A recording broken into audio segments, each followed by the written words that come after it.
So I'm an Ironman.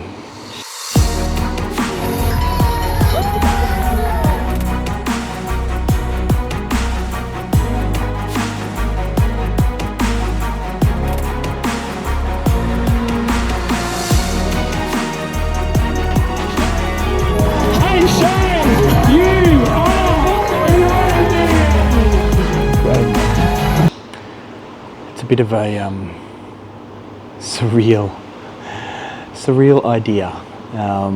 Seems like so long ago when I started this journey. Let's just rewind the clock a little bit and remember where I came from. 60 weeks ago, basically,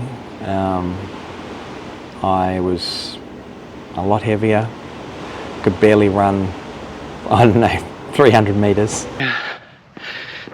Theory with running is really very simple. Run as far as I can, walk for a bit, then run as far as I can. No rocket science here. Could barely swim the length of a pool. Kilometre down, not fast, but it's the first swim for I don't know how many years now, so we'll give myself a break. Riding was probably my strength. I could do like a 30 or 40, 50k ride maybe. First flat tyre, so. And now I've just finished an Ironman. So, I don't know, it's a weird thing to talk about because I don't really, it's hard to explain to people how far I've come, and I've still got further to go. I've still got more weight I want to lose, more fitness goals that I have, and we'll talk about those in another video soon. But for now, I just want to go back and talk a little bit about the past. The question you have to ask yourself when you're doing these is why?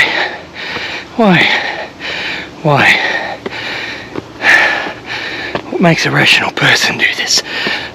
So, in all honesty, all cards on the table, I didn't think, when I set this goal, I thought that it was a bit pie in the sky. I didn't think that I would, I knew I was going to give it everything I could, but I didn't really understand, first of all, what I was signing up for. And I guess part of the reason for doing this whole thing is that to hold myself accountable, make sure I do what I say I'm going to do. It's easy to look at the numbers of an Ironman and see that other people do it and think, well, yeah, I could do that. It's very different to actually go and do it. I don't know how to explain this to people unless you've done one. It is, for me, 15 hours and 44 minutes of just keep going. And without all the training and help from Fergus, and there's no way I would have been able to get across the finish line. It is difficult to explain how difficult it is, but if you really ever want to challenge yourself to something that will push all of your limits, then that is certainly a good way to go. Pick an Ironman, give yourself plenty of time to train for it, and give it everything you've got. I had, in my arrogance, I thought that I could do it, because I thought, why not? I think the hard thing to explain is the mental strength required, and that's where the real test is. You can train for the physical part, you can, put in the kilometres, so to speak, but knowing that you can get over the obstacles that are inevitably going to come up on the day, that's the real mental test. I don't know how you train for that, except to know that you've done everything you can along the way, and then just know that you're not going to fail. Know that you're going to keep going. With every breath you've got, you're just going to keep going. And I think that's the real test, because there were times during the run and the ride where it would have certainly been easy to give up, and that part of you that wants to give up, it's like, I'll find an excuse. So yeah, but my point, sorry, I got distracted there, was that when I signed up for this, I didn't really understand what I was signing up for. And I think it's important to recognise that at the start, because I didn't know how much it was going to take, what was going to be involved. I just thought it sounded like a good idea. I'd heard other people done it, and it wasn't until about probably 6 months into the journey when I started to do longer runs. I can run 10Ks, 10Ks, 10,000 meters, and started to do longer rides. And well, somehow I got through 100Ks, so technically 99.5, but if anyone wants to argue with me, let me know. That I really started to wrap my head around what this thing was that I had signed up for. And that was when I became quite worried that I wouldn't be able to do it, that I hadn't given myself enough time. And so I went through this period there for a couple of months where I just thought, oh my God, I don't know if I'm going to be able to get through this. I have no idea how I'm going to do the Ironman. No idea at all. That was a difficult time because obviously I had committed, everyone was on board, everyone was super supportive, and didn't really know, I was a bit worried, let's put it that way. And then really the last couple of months, as my training sort of all came together and I started to feel stronger and stronger and fitter, I started to believe, that I did have it in me to get over the finish line. And I think that, that's where I've got a huge thank you to Fergus for the coaching, because without that coaching, I wouldn't have had that confidence, that knowing.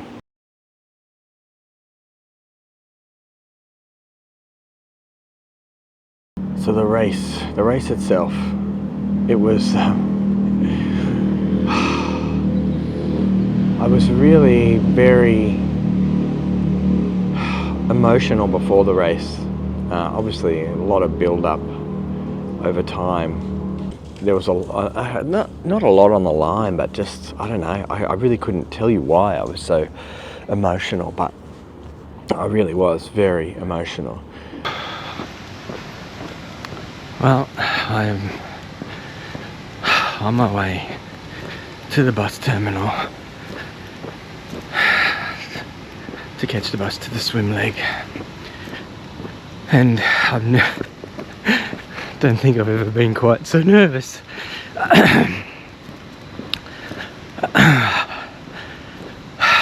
My son called me this morning just after I got up, and that almost started the tears.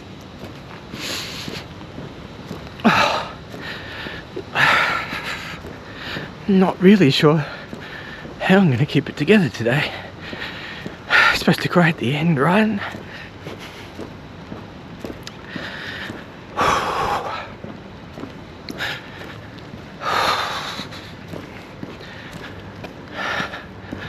I didn't think I'd be quite this emotional, but I'm good. Going to enjoy myself. Try and have fun. Try and have fun.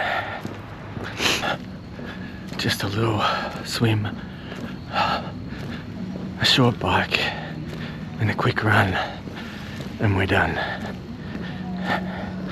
This is the way. A lot of time too before the race, so get there at like 5:30 in the morning. I think we got to T2 or T1, and then I didn't go off the start line till like 10 minutes past 8. So there was a lot of standing around, a lot of waiting, a lot of anticipation. How you feeling? Shitting myself. Nice. And I think that's part of the whole, it's part of it. It's part of the excitement of it, that whole build-up. So I think, it was interesting how emotional I was. So standing at the start line, really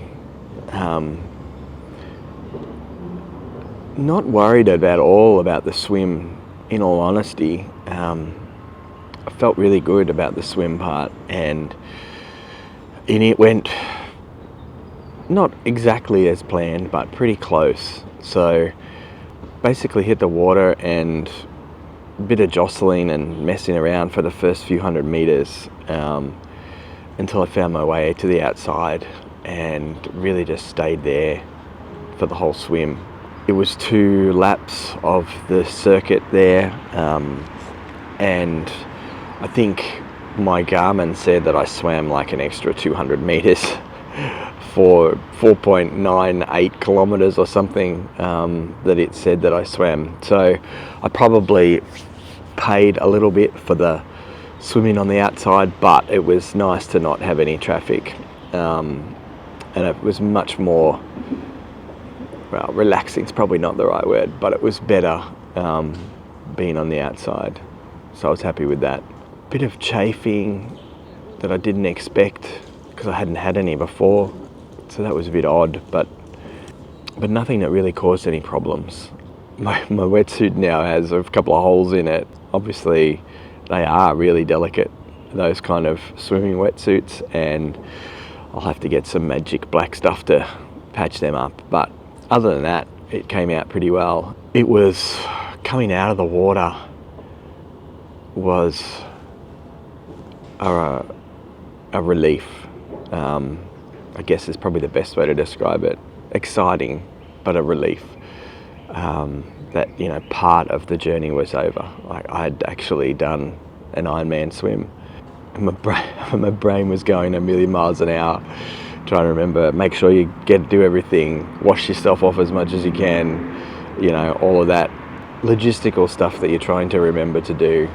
And once I got out of the water, it took me a little bit to try and get my suit off, but once I got that happening, walked my way around to the transition, and in all honesty, I just kind of sat in the chair there with my bag for a minute and just kind of absorbed where I was, what I'd just done, you know, the whole thing, and just tried to, you know, have a moment. When I'd had my moment, I really just got stuck into the task of transition, make sure I dried myself off, did all the bits that I needed to do, got some fuel into me, got some hydration into me, everything that I'd practiced, everything that I had planned. Actually, the only thing I didn't do was have some sunscreen with me, which I borrowed from another competitor. Everyone in the transition was really amazing, sitting next to a guy who was his first one as well. So yeah, the whole experience is kind of, you know, it's such a, I'm not sure the right word, an environment of camaraderie. You know, everyone wants everyone to succeed, and it's really pretty amazing actually. And the transitions are a good example of that. So once I got all that sorted, handed my bag over to one of the wonderful volunteers, and then headed out to the bike. Took a moment to make sure that I had everything right on the bike and it was all good to go. I didn't run through transitions. I just walked because there was no, you know, I wasn't trying to set a time. So I just tried to absorb the moment, you know, soak it all in, so to speak. Yeah, I just wanted to take in as much as I could. So I walked through the bike transition, came out, big smile on my face. I was doing it. And it was pretty surreal at that point. I don't think it had kind of sunk home. And I still hadn't really absorbed what an Ironman is, like how big an Ironman is. I think that's the bit that's hard to comprehend, you know. You do all the practice, you do all the preparing, but you don't understand how big it is until you do it. And I think obviously that's part of the whole thing. You can't understand it until you do it. But as I was going out on the ride, I was feeling amazing. Really pumped up. I felt strong. I felt like, I could take on the world, which I know is a common feeling, after the swim. You get on the bike and you feel like you can go. And I probably went a little bit harder than I should have, but not overly. I was just feeling good. And, that was probably, other than the finish line, that was probably the last time I felt good for that day. The bike went pretty well, I have to say. Didn't go great because my back and my neck were very sore during the ride. It's quite a rough road, and I wasn't prepared for that. I don't know how you prepare for a rough road, but it was rougher than I thought it would be. So probably the first 50 Ks of the ride went really well. I was comfortable doing my hydration, doing my fueling. I was pretty comfortable at the 50K mark. Everything was going pretty well. I was a little bit sore, but not, just my neck and back really, just the usual riding soreness, I guess you would call it.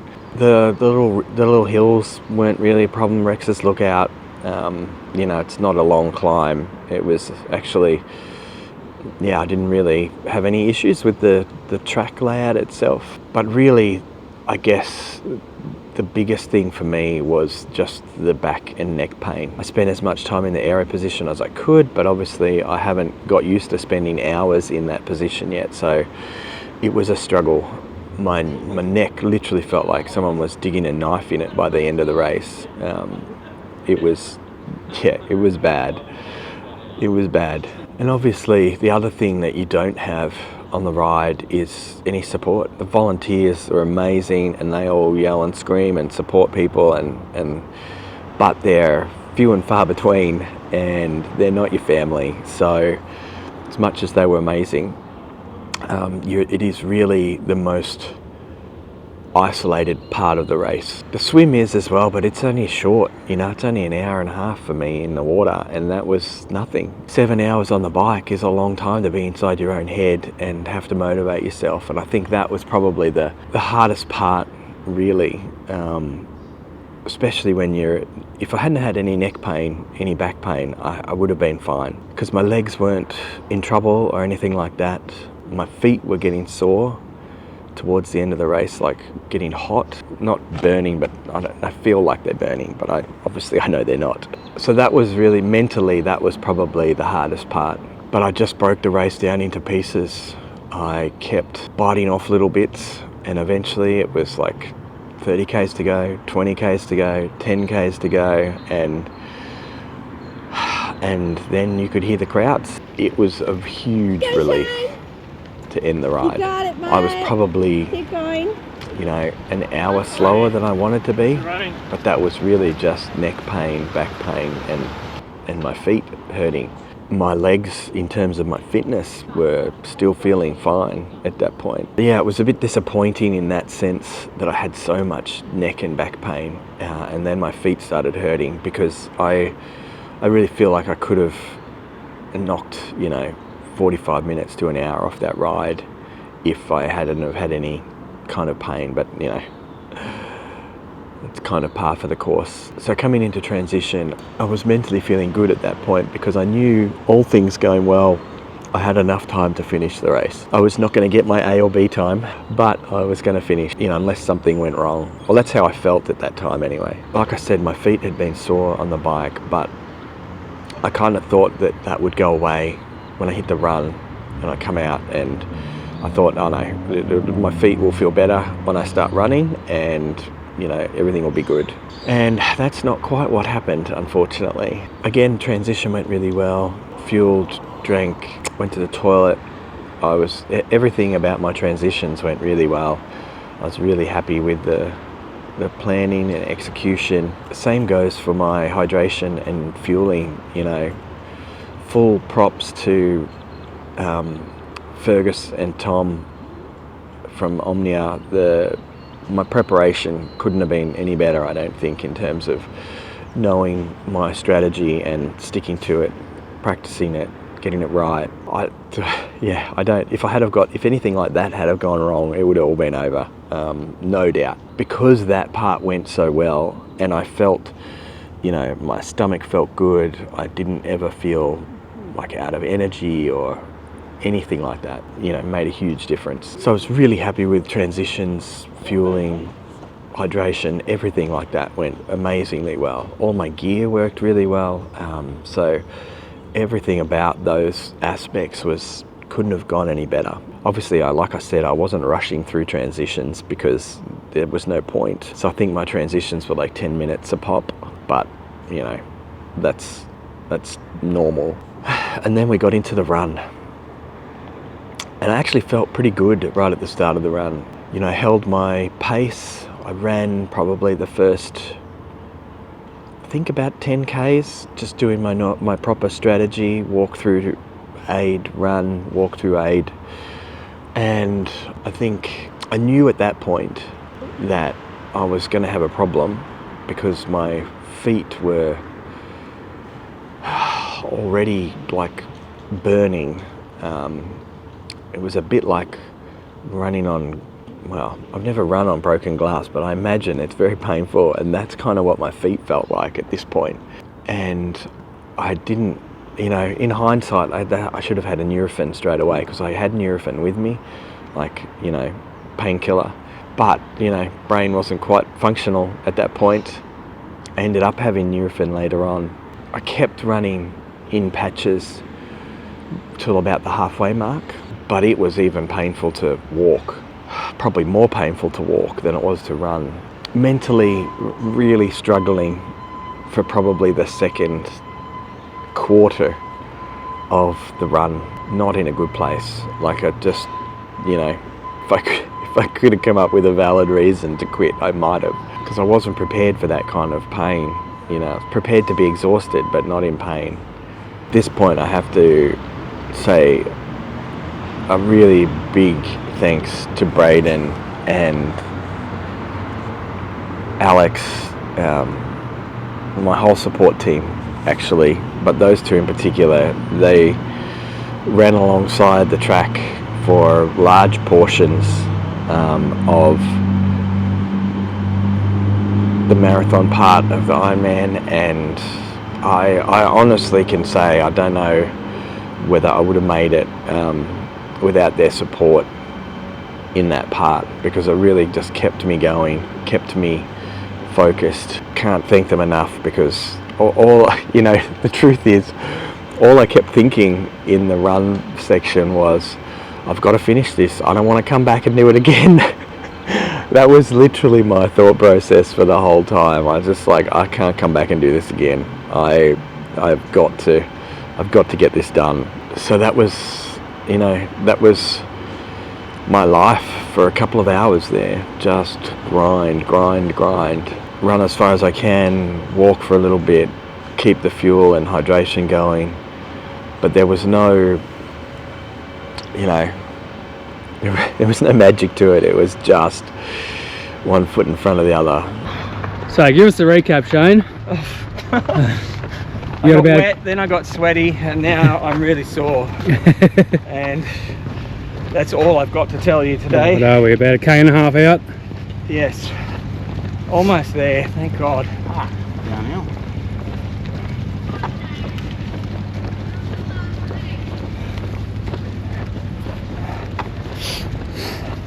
Woo! And then, and all that time, Braden's helping me do calculations on, what time I need to do to make sure I finish, and just all those little things that my brain couldn't quite work out for itself at that point, how fast I had to go. So yeah, it's really actually hard to put into words what's going through your head when you're just, one foot after the other. It really is a roller coaster. You go up and down through the whole race, in terms of, you can be feeling on top of the world 1 minute, and then wondering what the hell is going on 5 minutes later. Why am I here? What kind of idiot chooses this? So it really can be quite a roller coaster, the whole thing. And And obviously I think that's part of the process. You can prepare for the physical part, you can put the kilometers into your legs, into your swim, into everything else, you can have all the right equipment, you can do all of that stuff, but I'm not really sure how you prepare mentally for what happens to you in an Ironman, because you basically have to fight against yourself. You're competing against your own desire to stop, and you just have to keep finding a reason to not. That sounds easy. I get why people might hear that and go, well, of course that's what you have to do, but doing that for 16 hours is not as easy as it sounds. That's all I'll say. It's not as easy as it sounds. So I ended up having some Nurofen, about some painkillers, I don't know, 2 hours from the end, and it didn't stop the pain, but it really did take the edge off. And I think that was when Braden had done the calculations. I definitely had enough time to finish. The edge had come off my pain in my feet. That was probably when I was probably about 14 hours into the day, and I thought, yeah, I'm going to get this. I'm going to get there. You know, that was when I became kind of not certain, obviously, because shit could still go wrong, but I really 100% knew that I could finish this thing. And I think there was huge relief at that point. Up until then, I knew I could, and I knew I should, but there was no certainty. It was all in front of me until that point. And then once I kind of knew, once we did the maths, my feet weren't hurting as much, and I knew that I could get to the end, I kind of had a chance to not enjoy it, because I don't think that's probably the right word, but I got to absorb the moment and the whole experience, you know. It's really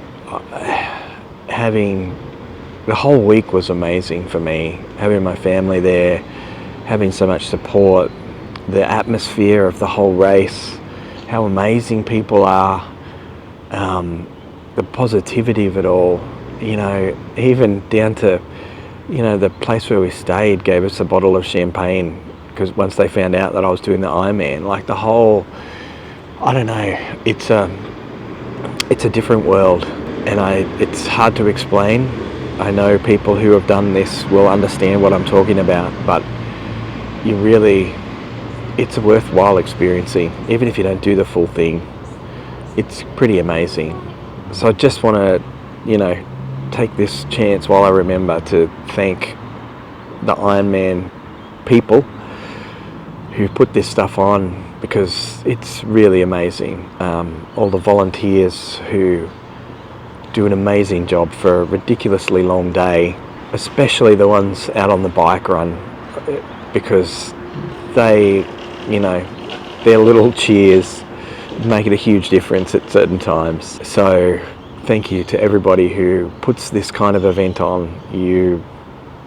I don't know whether you realise how amazing it is or not, but I hope you do. And so then we are, you know, there's still an hour or so of time left before the cut off. I've got a kilometre or so to go. I'm kind of, I don't know, not deflated, that's not the right word. It was kind of, I guess when you've been pushing up a hill for so long and then you reach the top and then you can just kind of ease yourself down the other side, it's that relief. Relief's probably the best word to describe it. Because like I said, on the day, there was no way I was coming back to do it again. If I hadn't have finished it, I don't know what I would have done. I mean, I probably would have come back and done it again, but at the time there was just a hard no. You know, all my family was super excited. Everyone was pumped. You know, obviously some of the crowd had dissipated at the ridiculous time that I finished.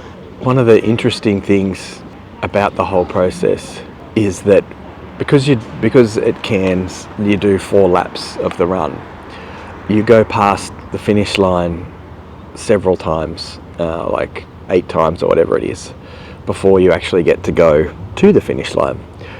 And so basically my entire run, all I heard all day was such and such, you are an Ironman, you are an Ironman. And I couldn't, like, that's all I heard all day. And it's at different times, it's kind of like, sometimes it's like super motivating and I'm like, go, go, go, we're going to get there, you know. And other times it's like, oh my God, how can these people be so far ahead of me? And, you know, you would take the negative road rather than the positive one. But that didn't happen very often. But it is one of those, the irony is I hadn't really considered what it was going to feel like to go across the finish line. I don't know. I was so focused through this whole thing of just finishing it that I didn't really, I didn't imagine. I didn't think about what that would feel like. And I guess that's a bit weird, but because, you know, I had imagined crossing it, but I didn't really, I guess it's because it's one of those things that you can't know until you do. So I'd imagined crossing the finish line, but I just hadn't imagined what it would be like or how I would feel. But as I got close, it was it's an unusual feeling. So much relief. So much had gone into the process. And I'd been so emotional at the start of the day. Like, you know, I just could have burst into tears like 25 times before the race started. And I thought I'd be more emotional after the race, but I was really calm after the race. I don't know how else to describe it. I was just really calm. Like, it was a strange feeling. So I was really happy, obviously, but yeah, not kind of had it all back to front.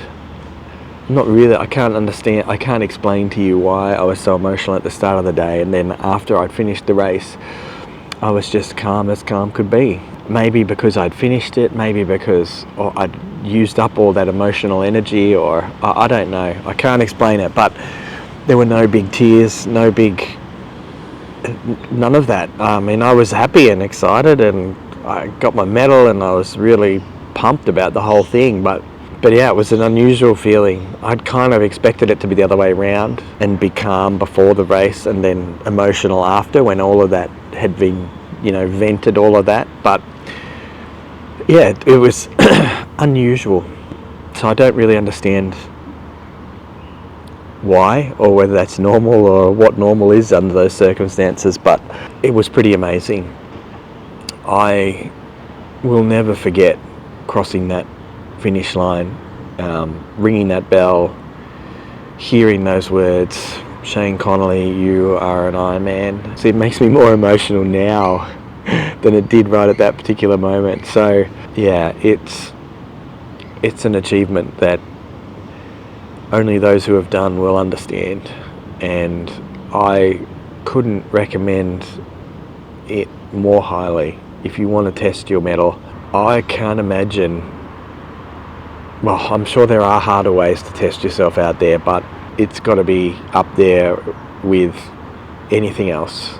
I mean, I don't feel special, like, in that sense, but I feel like, you know, I guess I feel like I'm part of a club now that's pretty small, and that's nice.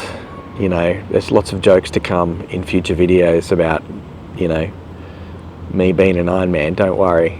I'm off to Scotland with my wife very shortly to have a little holiday after all of this and catch up with Fergus and do some work, do some videos over there, and then I will release a little video explaining what's coming next and some of the exciting things that we've got planned. So I do want to say a big thank you to everybody who's been part of this journey. My wife, obviously, who's been amazing through the whole thing, through all the crazy. My family, who came up all the way for the event. The special team of runners who ran with me in the marathon section, Braden, Alex, Peter, Zach, anyone who helped out. It was super amazing, and I'm not 100% sure that I would have made it without that support. To my coach and nutritionist, Fergus, amazing. You know, I hope it'll be great to see you in person and express my gratitude properly, but it's been an amazing journey so far. There's lots more to do, but just can't thank you enough for making sure that I actually was able to do this, because I can absolutely guarantee that if I hadn't have had a coach, there's no way I would have been that prepared and that ready and that able to complete it. And Tom, all your help with the nutrition side of things has been amazing. I have much better understanding now, and the fuel plan and everything went great.